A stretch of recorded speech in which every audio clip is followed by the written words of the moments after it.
But you can't have a standard education and expect to have an extraordinary life. It's not going to happen.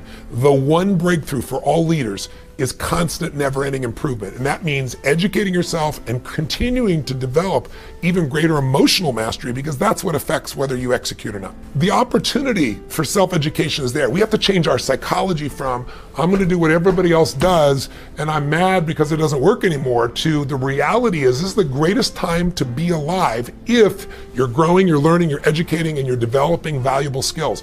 So instead of complaining, you got to say, where are the skill sets valued in the marketplace? And how do I work harder on myself than anything else? Because if I become more valuable, then I will be able to give more, do more, and change more. When I interviewed Warren Buffett, I asked the most important investment he ever made in his life. You know what he said it was? I was thinking all the companies he'd done, you know. He said, Tony, go into Dale Carnegie. I said, what? He goes, because by developing myself, that's the most important investment. Those skill sets, learning how to persuade, learning how to speak, learning how to influence, all my ideas would have died on my lips if I hadn't been able to influence, and I learned it from that little course. Most valuable thing I ever did in my life, he said. Now, did you ever notice how rich people tend to get richer and poor people to get poorer? And I don't just mean rich in financial terms. I mean people that are rich emotionally. Did you ever notice how happy people tend to get happier? And depressed people tend to get more depressed? How many found this to be true? Say aye. It's because the power of momentum and what I'm about to show you. So let me show you something here. What's the potential of any human being? You tell me, quick. Unlimited. Do most people's results reflect that true potential? Yes or no? No way. Why? Because most people aren't taking enough what? But is it possible to take a lot of action and still get lousy results? What if you got a salesman that works for you and they walk out and they knock on 100 doors and they say, you wouldn't want to buy anything from me, would you? Or they don't say that verbally, but they say it non-verbally.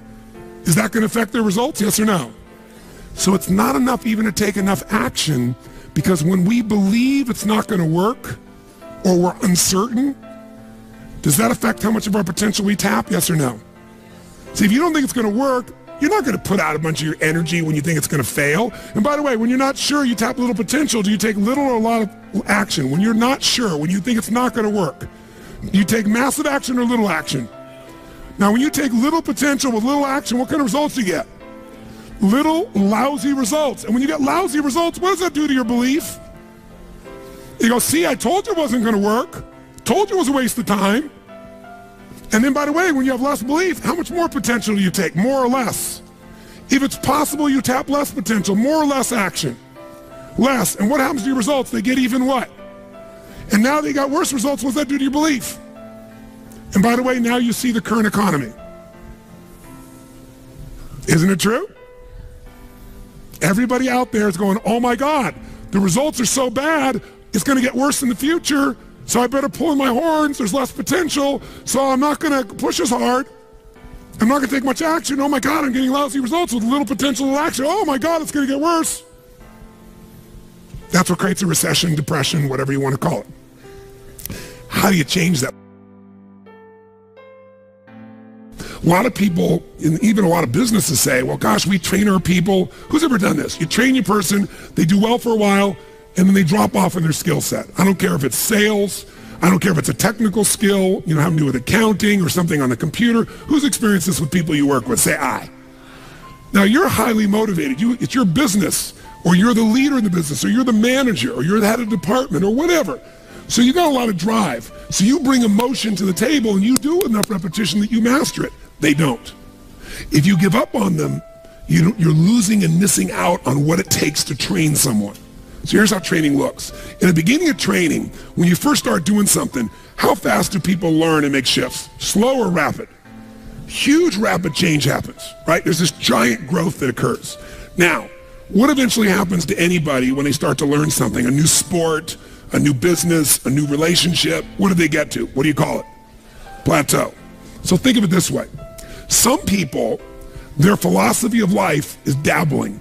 Here's what a dabbler does. They take on a sport like, let's say, tennis. And when they're brand new, they know nothing about tennis. They don't know how to hold the racket. They don't know how to swing. They don't know how to keep score. They think love is an emotion when it's a zero, right? There's nothing, right? But from not knowing anything, in a short time with a little bit of training, do they get pretty damn good? Yes or no?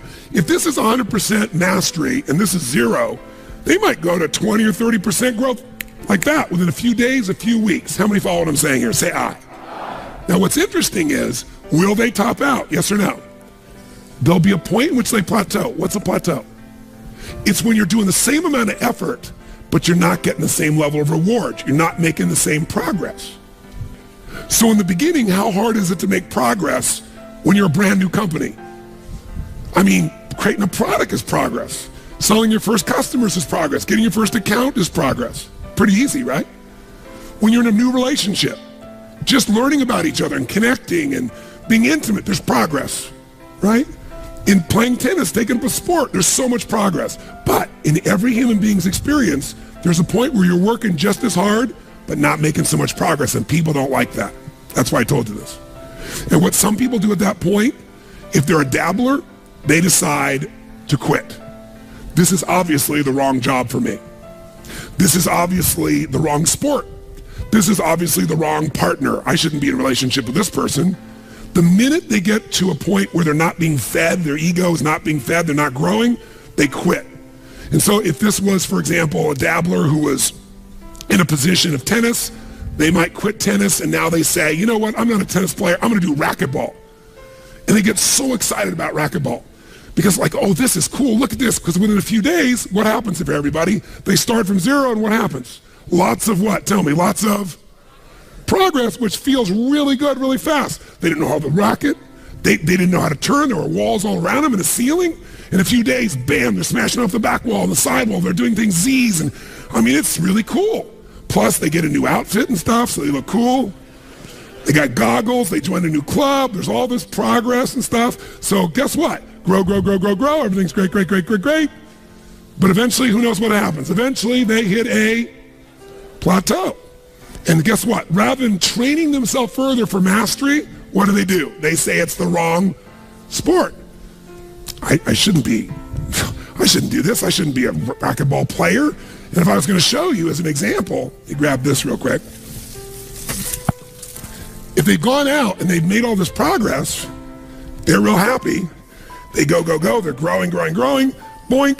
They hit this plateau. Wrong sport. Not a tennis player. Go up like this, boink, racquetball, all of a sudden, working hard, not getting the result, wrong thing, wrong relationship, wrong job, wrong mission. So then they go out and play golf and they go, boom. They don't even get the progress. And they go, I didn't need to use the F word that many more times in my life, right? You know, different piece. Now that's what a dabbler does. And by the way, dabblers by their nature are unhappy. Think about this. Even with all the economic challenges that exist, most people in North America for sure have a better quality of life than 95% of the planet. 95% of the planet is living on what? How much? 2/3 of the planet, I should say, is living on $2 a day. Your worst nightmare is somebody else's greatest dream. Most of the planet's greatest dream. Your idea of economic downfall is somebody's dream. That's the truth. And so what happens, though, is, would you agree we have more choices, more freedoms, more opportunities today than any time in human history, yes or no? Are most people's happy? Is their happiness tied to the quality of life they really have? Because we're a world now that's shallow. Most people are dabblers. They try something for a while, doesn't work out, they do something else. Now, you wouldn't be in this room for 5 days if you were a dabbler, but how many of you got to deal with some of these dabblers out there? Say aye. Dabblers are the people you want to make sure you keep off your team or get off quickly, because they're going to quit anyway. And the time, energy, and effort it takes to train a dabbler has the same energy you could have a platinum player. And we're going to show you some ways to do that later on. But let me show you another path for a second before we show you the rest of the training effect. Let's take the path of what I call a stressor. Here's the stressor's philosophy. I find the way. Who can relate to this? Say I. I'm going to find the way, I'm going to achieve it. So they take up a sport like tennis, and it goes like this, and they're doing really, really well, and it's going really good, but eventually, boink, they hit a plateau. Here's the difference. Does the stressor quit? Ever quit? Yes or no? Absolutely not. What does the stressor do when it doesn't work out? What do? Do they settle for it? What if they actually get a little worse for a short time? What happens? They really get stressed when they go, screw this, I'm going to find a way, I'm going to break through, I'm going to learn a book, I'm going to find someone, I'm going to get a coach, I'm going to make this thing happen, I'm going to find a way, I'm going to find whatever it takes to make this thing happen. Poosh! And they break through, ladies and gentlemen. Come on, they break through, ladies and gentlemen. Who knows what I'm talking about here? Say I. And by the way, they break through and all of a sudden they start making progress and they're so happy, and all of a sudden, guess what happens? Boink. And you go, damn. How could that happen? I've been working my tail off. I just had this breakthrough. I just worked through this thing. I just fought through it. But by the way, do they hit another plateau? Yes or no? So what happens here? Do they give up? Do they quit? Do they go, it's the wrong sport? What does the stressor do? They stress out. Shit, I'm gonna find a way. I'm gonna make this thing happen. I gotta make this thing. Come on, figure something out. Let's find this thing. I'm gonna work hard. I'm gonna make more calls. I'm gonna make this thing happen. And all of a sudden, eventually, what happens? Poof! Ladies and gentlemen, they break through again. Come on now.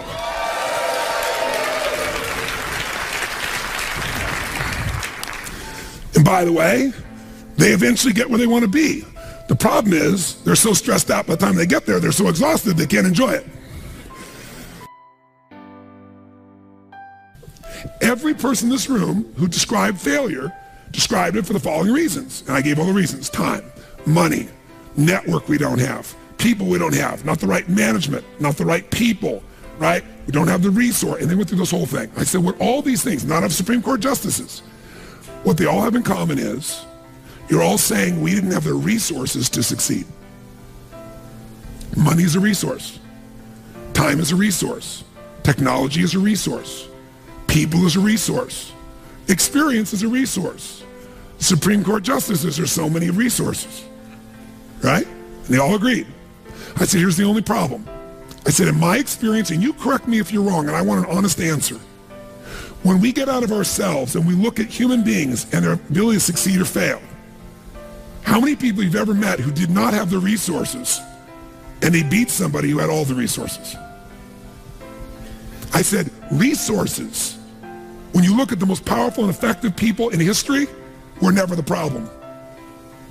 They didn't have the resources, but they got them. How do people get resources when they don't have them? The answer is they're resourceful. The ultimate resource is resourcefulness. That's what makes someone successful. And here's what's great about resourcefulness. Who has it within them? Who? Who? Every human being, but the question is whether you access it or not. Now, strategic innovation is different than just constant, never-ending improvement. Constant, never-ending improvement is a very, very important principle. If you're not constantly improving, you're definitely going to be passed up by your competition. But if you're thinking about strategic innovation, what it really means to me is rewriting the rules for competition within an industry, within an area. When you change how people compete, when you change the rules, you take over that industry. You shift completely the game. So in my industry, the vast majority of people spoke and still do for 1 to 3 hours, which many of you yesterday wish I was one of those people. But that's usually it, because what it was is about inspiration, right? It's inspire people. And what happened for me is 90% of them are an hour or 90 minutes. And I was like, it's wonderful. That's a useful tool. But, inspiration is like motivation. Motivation's nice, and it's like a bath. It doesn't last, but you still take a bath every day. But my view was, how do I get people into immersion? How do I put people in an experience where their life really changes? And so I changed the game, and people never even considered saying, we're going to do 3 or 4 days and nights where you're going to go 50 hours. No one will sit there. They won't sit for a 3-hour movie that someone spent $200 million on. But I changed the game. I changed the rules, because once people got the result, even if in the beginning it was tough on them, by the end, the level of transformation was so huge, it changed the rules, it changed the game, it changed the size, it gave me a brand, it let me dominate an industry. Because when people walk up to me throughout my life, the number one phrase, you can see me anywhere in the world, a dozen times a day, not in a seminar, I mean just walking around, is, oh my God, Tony Robbins, you changed my life. It's like, and I always say, you changed, but thanks for the credit, I'm glad I helped. But they'll say that like clockwork, every single time. That's different than I like your product. That's different than I enjoyed your seminar. You changed my life. That changes the rules for competition. That created a different way of competing. Now, I didn't do it to compete. I did it because my passion was I love people, and I don't want them just to be inspired for the moment. I want to make sure they really have the tools, the skills, the ability, the shift that creates a lasting change in their life. And I wouldn't settle for anything less. So you don't have to do it to compete. You strategically innovate because you're obsessed with meeting the needs of your clients. is it the single most important skill in life. We hate the word selling, so I'll give you a word that it really is that doesn't have the negative connotation. It's the word that all leaders have. What would that word be? Influence. What changes companies is leaders. The only way to change a company is leadership. If I want to change a company that I own and I want to make a shift in that company, the number one thing I'm going to do is shifting leadership. That might be taking leaders to a different level. That might bring new leaders in. That might be new leaders of new voices, with new perspectives, with new skill sets, new directions. But we need to take things to another level. Leaders solve problems and leaders maximize resources. If you're going to solve problems, you can't do it yourself or it would have already been solved. You have to get others to help you to do it. That requires influence. True? If you're going to get people to maximize resources, that requires influence. If you're going to get people to partner with you, provide you resources, capital, suppliers, anything, that requires influence. If you're going to have an impact on your kids or your community or the world, that requires influence. There is no more important skill of leadership than influence. And yet most of us think of it like selling, and as a result, we don't master influence. So I'm not here today to try and get you to become a master of influence in 45 minutes or so am I chatting with you here because we have so many of the speakers. This is the area of life I am most focused on. Because I know that if you can't influence, you can't lead. But if you can influence powerfully, intelligently, with integrity, there's no limit to whatever you can envision and what you can make real. And if your influence becomes not just you as the influence, but you're able to influence systems, people, company, culture. If you can turn other people into influencers, now whatever you vision about can be made into a reality. And so as a skill of influence, we got to ask ourselves, how many agree leaders are what change companies? Raise your hand if you agree with that. Say aye. And leaders' number one skill is influence. If you agree, say aye. But then the question becomes, how do you influence? If I can be part of what helps you, but you do the major work or you make the final thing, you're going to own it more. So what I would do with people is I'd say, simple, here's your problem. I want you to write down what the problem is and describe it in 2 sentences max. This is your memo. 2 sentences, crystal clear that anybody will understand it. If you have to write more than 2 sentences, you have to tell them a paragraph, the question doesn't work. It has to be maximum of 2 sentences, ideally 1, so crystal clear anybody can understand it. That's number 1. So you write that down. You write down, define the problem with precision. Describe the problem or the request. And sometimes it's not a problem, sometimes it's a request. Can we turn the air conditioning up? Can we turn it down? Can we have lunch at whatever time? Can we do this? Can we do that? Whatever the request may be. So you write it down. Then the second thing I have them do is describe 3 solutions to their request or problems. 3, and I use keywords, 3 cost-effective, intelligent, viable solutions. Might be viable, time viable, resource viable, whatever the case may be, viability. So what are 3 intelligent, practical, viable solutions that you believe we can implement, to solve this or to meet this need? By the way, why do I have them come up with 3? Someone tell me why. 1 choice is no choice. 2 choices is a dilemma. Until you have 3 choices, you're not at choice. That's my rule in life. You may not like all the choices. Whenever you think you have 1 choice is no choice. If you got 2, you're in a dilemma. There's always at least 3 choices. Plus, I'm making that person become a problem solver. If I solve the problem, they'll just have a new problem for me to solve. But if I can teach them to be a problem solver, the game changes. How many follow? Now, sometimes this is less efficient, but with a mass audience, it was very efficient.